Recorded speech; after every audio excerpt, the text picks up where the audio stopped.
political possibilities of Burma. And it's great to also hear Nguyen Thanh analysis of his visit there and of the new possibilities for partnership, support, and engagement in Burma. I think it's good that I'm speaking after you, Min Tin, because this gives me an opportunity to react to some of what you've said and also add a few things. It's a bit awkward following Min Tin because he has, of course, a depth of knowledge of Burma that I'll never have, and I admire it deeply, and I've learned incredibly from it. And also, I'm fascinated by the fact that you're returning from a very deep and intensive period of research and analytic engagement there. So I would begin by echoing a few things you've said, and then I'll widen the optic and add on to it. I have been concerned since I started looking at the situation in Burma, and since my first visit there a year ago last December of 2011, and then my longer visit in June of last year, that there is a very real possibility of the political transition in Burma getting stuck in, now I'll use a political science term, competitive authoritarianism, or sometimes we call these hybrid regimes. That is, if you look at the Constitution, the 2008 Constitution that the military has in essence bequeathed to the new system of government that is emerging, and I imagine whose emergence will be in some way deemed to have been completed in the 2015 elections. This is not a democratic constitution. It's very, very important to appreciate that. And in a moment, I'll share with you some provisions of this constitution, which, if they are not amended, will ensure that it is impossible for Burma to have a democracy emerge out of the 2015 elections. And it is not clear what the ultimate intentions of the authors of this transition are. But I think it is possible to speculate in a way that's really quite consistent with what Min Tin said, that the goal would be to achieve all the benefits of the appearance of instituting a democracy without any of the risks of actually doing it. Because the ultimate risk of doing a genuine democracy is the possibility, and let's be honest with ourselves, we don't have to be partisan to make this statement, the near certainty that the established interests in Burma, the political forces, the political party or parties that grow out of this decades-long, half-century experience of authoritarian rule, will be vanquished and humiliated in the next election and become a relatively modest political minority. And so what's their game? What's their goal? I believe there's an offensive goal and a defensive goal.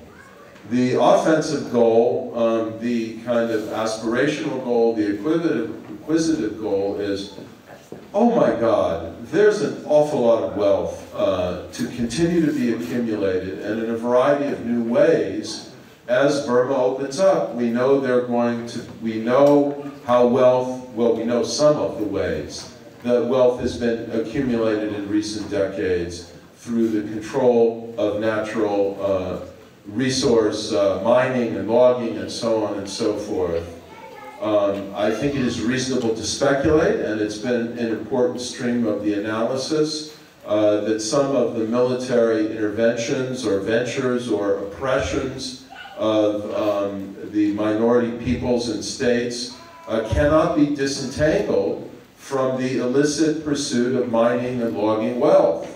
And one of the reasons why it's going to be so hard to truly end these conflicts in the minority states, and one of the things that worries me as a political scientist is I don't think it's clear, at least it's not clear to me, that the central command of the armed forces is fully in control of the military units that have been responsible for brutal suppression of human rights, including the kinds of acts that were very movingly described earlier in this evening tonight, and that they have sufficiently clear and thorough lines of authority so that if they try to extract their units from these different areas or order a cessation of the kinds of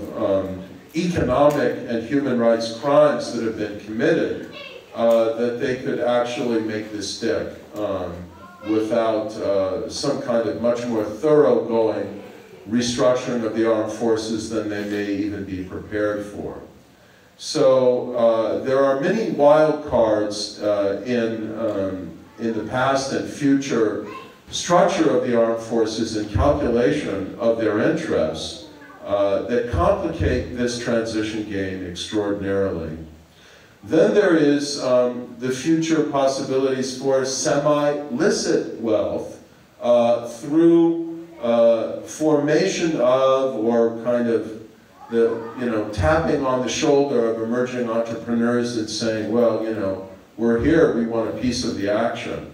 And all sorts of joint ventures and partnerships and the entry into the new realm of foreign investment that's going to, I think it's fairly predictable now, gather a lot of momentum. Particularly if nothing changes, there's no implosion, there's the continuing flowering or at least incremental improvement in U.S.-Burma relations, success of the 2014 ASEAN meetings, all of these things, it's possible to project this forward.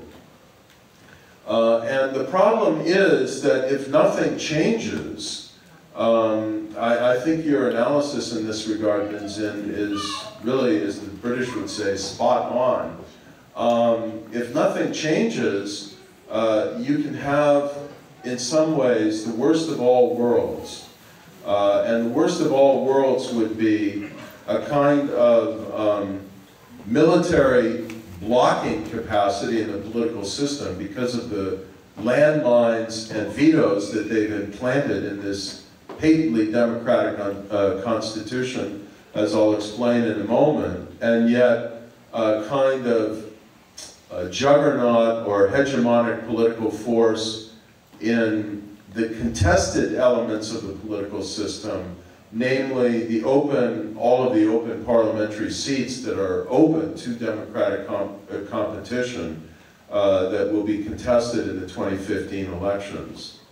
So let me make that now more clear, more explicit, by saying what I think needs to change between now and 2015.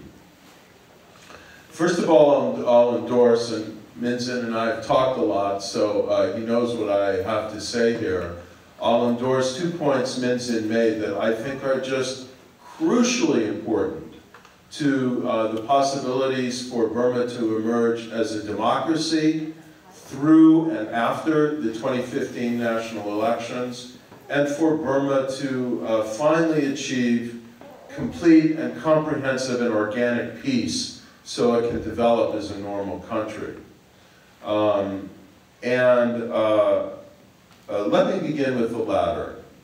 I don't think there is any solution to ethnic identity and regional unrest, violence, resistance, virtual, really decades-long civil war or internal conflicts of the kind that have existed in Burma, and in a country of the geographic and demographic scale of Burma that doesn't involve very clear and constitutionally embedded devolution of power for minority peoples in territorially concentrated areas.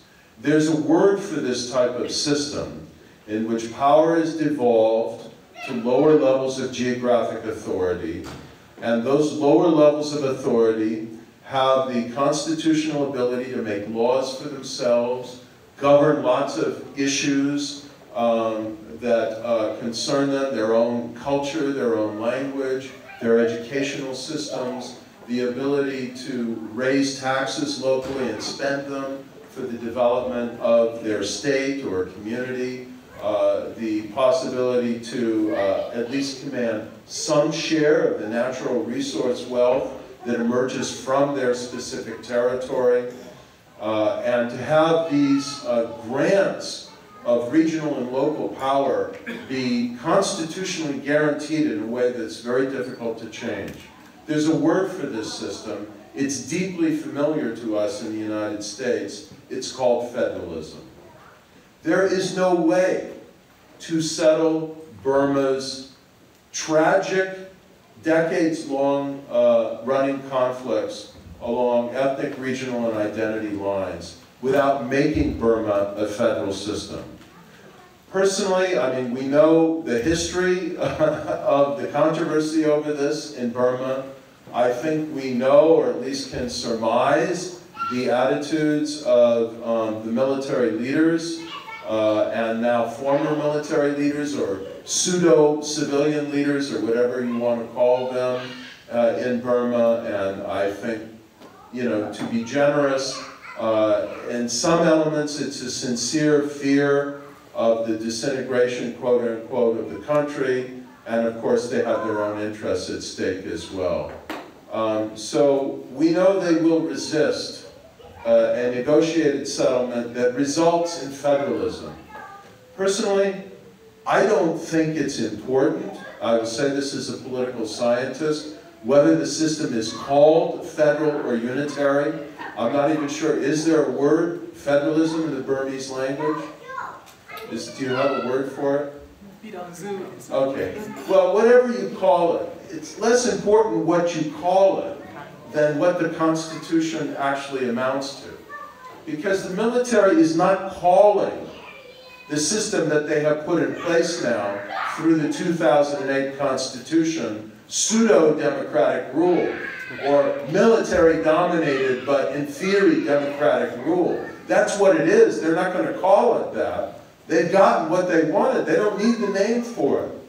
So I think the minority peoples of Burma, the Democrats of Burma, the people who want to create a viable and just country in Burma, don't need the name federalism, but they need the system of federalism. And that obviously is going to have to involve revisions of the Constitution to generate real and secure devolution of power, and the withdrawal of the central military units from these ethnic minority territories, and some just and clear rules for the division of natural resource, income, and wealth between the center and the states. I just want to say two other things about the ethnic minority problem before I go on to the problems with the central constitution and conclude. Number one, as a student, and this is something I've studied a lot in my career, of ethnic conflict and ethnic conflict resolution, and how it interacts with democratic politics, or at least aspirations for democracy. I do again strongly endorse what Min Zin said about the difference between one-off agreements between the center and a lot of different ethnic minorities, and the need for the possibility of a more comprehensive and institutionalized bargain between all the different groups of the country, minority and